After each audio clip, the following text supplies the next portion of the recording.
Hola, ¿cómo están ustedes? Saludos desde aquí de Valencia, Venezuela. ¿Cómo les va?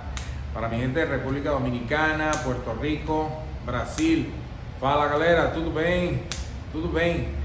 En Estados Unidos, en México y en todas partes que nos están viendo ahora. Marhaba Kifa, allá en el Medio Oriente, por allá, no sé dónde carajo es que están. Vamos a hablar hoy del P07AE. Me llamaron anoche preguntándome el P07AE. ¿Qué es esto? Esto es un código, ¿verdad? Que te habla de fricción en el punto de la transmisión. O sea, ¿qué te está queriendo decir? Quiere decir que este código, cuando aparece, bastante lo expliqué en un video que hice por Instagram. Si no me siguen en Instagram, bueno, váyase a Instagram, que ahí están todos los videos. El P07AE te está diciendo que hay un desnivel o hay algo que no anda bien en el tren delantero. Fíjate algo. Si tú tienes una rueda, ¿verdad? Y aquí tienes otra rueda, viéndolo de planta, vista de planta. Imagínate que el carro está aquí abajo y estamos viendo las ruedas. Si nosotros tenemos estas ruedas alineadas, vamos a hablar de 0 grados. 0 grados. Es como que si estuviera viendo hacia el frente, ¿cierto? Pero imagínate que esto lo tienes desviado unos 5 grados, ¿verdad? Y este lo tienes desviado unos 3 grados, por decirte algo. Es como que si tuvieras un ojo para allá y un ojo para allá. ¿Qué pasa?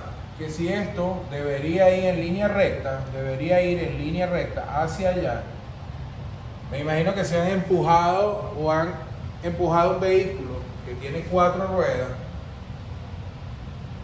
Se supone que aquí atrás deberían estar derechos, aunque también se alinean.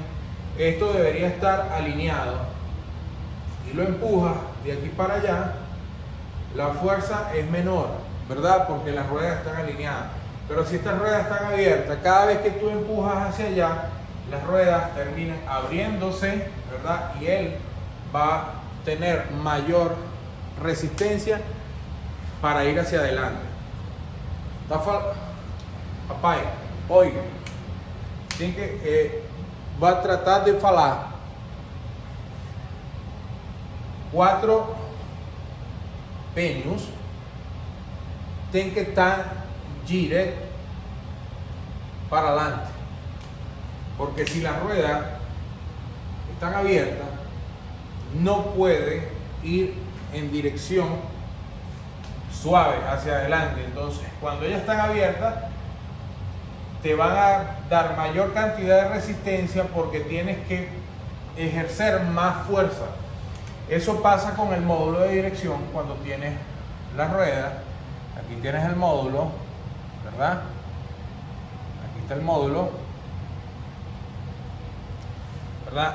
Que él tiene, si estas ruedas en vez de estar derecha, está una torcida y la otra está así, como normalmente sucede en los vehículos, porque tienen las bases de los amortiguadores dañadas. Ella tiene que, a la hora de girar hacia acá o hacia acá, él tiene que ejercer mayor cantidad de fuerza para poder girar las ruedas. ¿Cómo se da cuenta él? Cuando él dice, bueno, aquí estamos en 0 amperes, estamos en 0 amperes, y el máximo, ¿verdad? Un ejemplo, el máximo serían unos 120 amperes.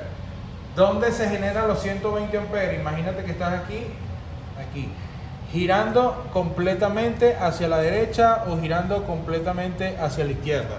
Ahí vas a consumir de 0 a 140 o 120 amperes en el módulo, y aquí vas a consumir 120 amperes. Si quieren hacer la prueba, pongan el vehículo estacionado, encendido, enchufen el escáner, busquen en la gráfica, ¿verdad? En la gráfica donde dice amperaje, y van a girar la dirección hacia la derecha y girar hacia la dirección hacia la izquierda, y se van a dar cuenta que consume mayor cantidad de amperaje. Entonces, ¿qué pasa? Si aquí ya hay una resistencia y el módulo no está trabajando en 0, sino que estás trabajando a un amperaje constante de unos 20, unos 10 amperes, ¿verdad? Cuando usted gira hacia la derecha, pasa por encima del amperaje que él debería tener como máximo, sube por encima, y el módulo se termina yendo a P07AE. ¿Por qué? Porque él te está diciendo de que la cantidad de amperios o la cantidad de fuerza que él está ejerciendo es mayor. ¿Por qué es mayor? Porque hay algo que está mal, o la rueda, o el tren delantero. Ya le voy a borrar eso para que vean.